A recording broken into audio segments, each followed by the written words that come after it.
lesson, we're taking a look at Heart-Shaped Box. This is part of my Nirvana series, which you can access via the link in the description. In the first lesson of the series, I did a deep dive on Kurt Cobain's playing style and techniques, so well worth checking that video out alongside these song lessons. Now for this one, we're in drop C sharp tuning, which is essentially the same as drop D, but everything down a semitone. So tune your low E string down to a C sharp, and then everything else just down a semitone from standard, and you'll be in the right tuning. However, during the lesson, I am going to refer to the strings as we know them in standard tuning, just for familiarity. So bear that in mind, and let's take a look.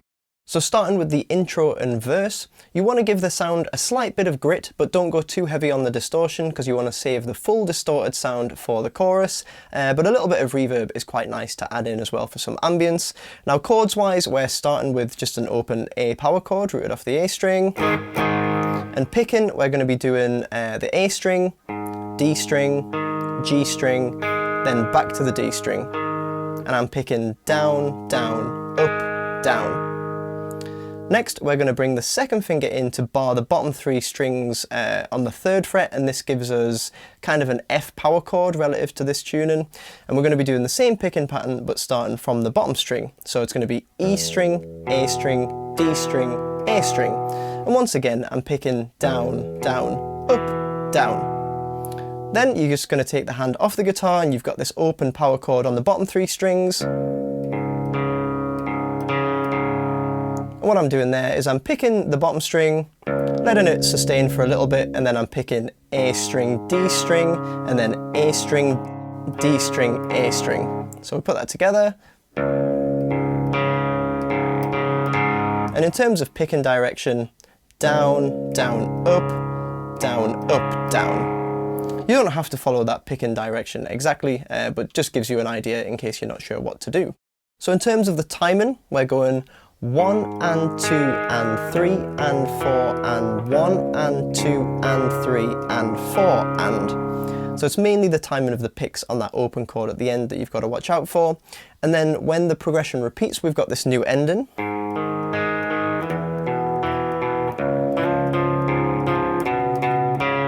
So what we're doing here, the A and F power chords are exactly the same. But when we get to the D, we've got this. And we do that by, first of all, hitting the open low E string. Then we're going to do a little slide into the 4th fret on the D string. We're going to pick that twice. Hit the open A string. Back to the 4th fret on the D string. And then twice on the 3rd fret on the A string, which I'm doing with my 2nd finger. And then end with the open D string. And that gives you... Now that's exactly what he does in the first couple of times that you hear on the record, but sometimes later on in the song he won't bother hitting that open A string, he'll just play. So it's not one of those things that you've got to be too precise with. And then if you put those two phrases together, you get our full repeating verse progression. So if we take a look at that, we're going just the chords first, and second time, new ending, back to the chords.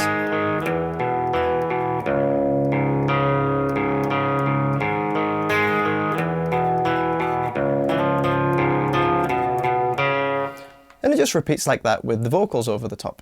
One extra little thing I want to mention is when you play that little melody over the D at the end,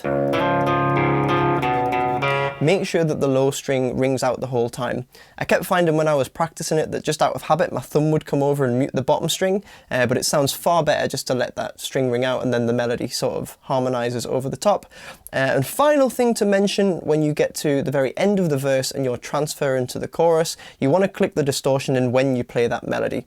So you've got your verse part, and on the very last cycle you want to kick the distortion in. And it just helps build it up to that chorus section, which we'll take a look at now. So for the chorus, we're starting off with this progression.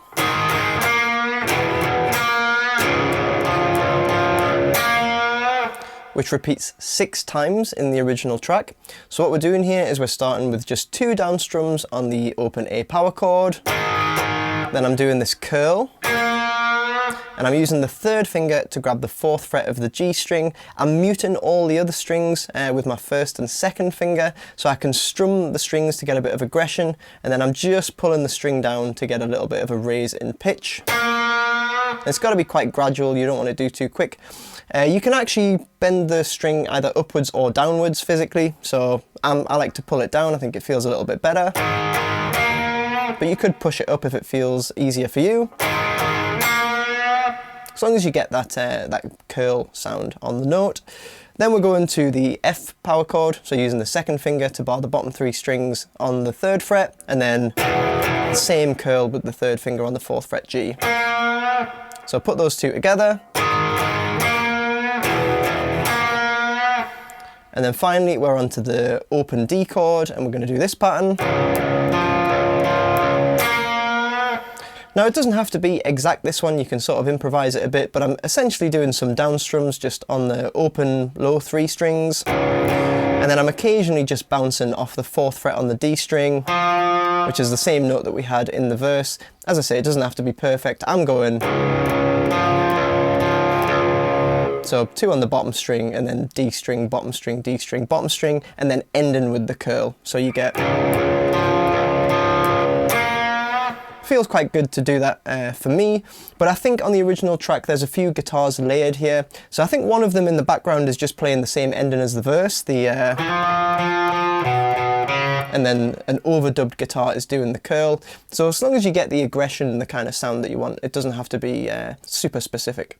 So as I mentioned, we repeat that progression 6 times, and then following that we're going to do just down strums on an F power chord for full bar, using the 2nd finger on the 3rd fret again. So 1 and 2 and 3 and 4, and then we're going to go to that open D string, we're going to strum down 3 times. Then we're going to get the curl on the 4th fret G again. And it's really long and drawn out there, so you put those two together.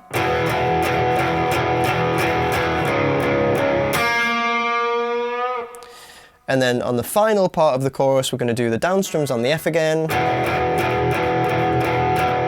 hit the D, and finish in the same way as the verse.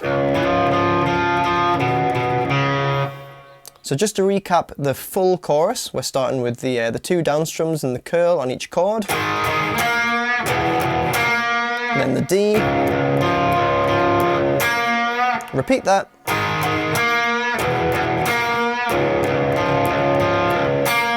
and if we skip to the end, we're doing the down strums on the F, to the D with the curl, then down strums on F, then end like the verse. Then you're back into verse 2.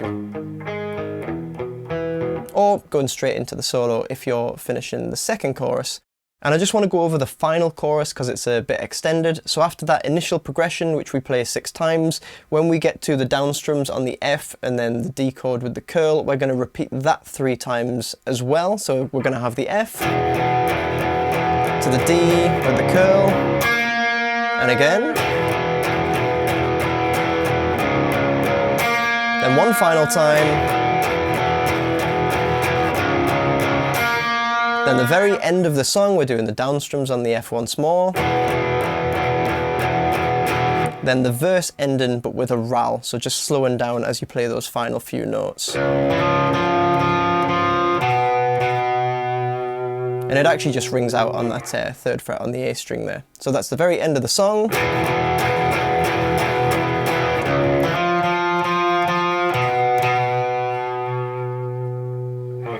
And that gives you the full structure in terms of the rhythm parts, and now we'll take a look at the solo. So the guitar solo comes in following the 2nd chorus, and it's just the same phrase repeated twice, which sounds like this.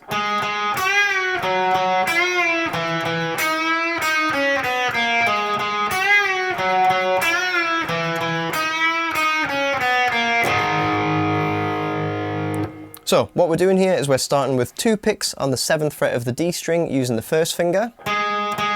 Then we're going to jump up to 2nd finger playing the 8th fret on the B string, and we're going to pick that and push the string up and then release the bend. Now it works best to use fingers 1 and 2, you can see Kurt Cobain doing this in videos. The second finger is just about strong enough if you push kind of as hard as you can to do the bend properly. So I think using these fingers makes it easier to get the right sound because you're not going to overbend or kind of get to pitch too quickly. So we're going to do that first phrase.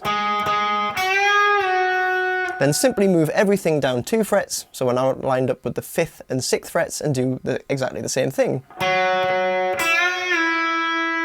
So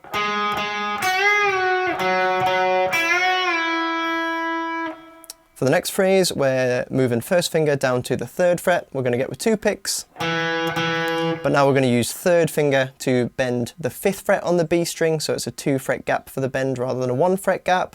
We're going to do up and down on the bend, and then finish off by playing 5th fret, 3rd fret, 1st fret, open on the B string. And that gives us the ending.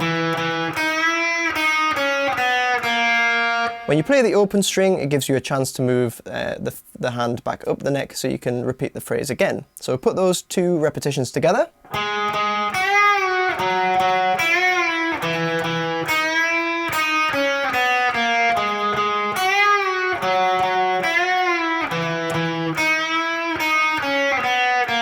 And then at the very end, we're just going to hit an A power chord. I'm going to let that ring out, and as it fades out, the verse comes back in again. And then following that, you've just got that final verse and then the final extended chorus, and that gives you all the parts of the song. I hope you've enjoyed taking a look at this tune. It's a wonderfully moody song, so you've got to make sure that you get the general tone right. You want to be keeping the verses quite mellow, but then be able to big it up for the choruses and solo. It's also quite fun experimenting with the drop C sharp aspect of it as well, so get yourself in the right tune and have a jam along. Remember, you can access the full Nirvana series via the link in the description. Be sure to subscribe for more content, and I'd really appreciate you giving this video a like if you found it helpful, and I'll see you for another lesson soon.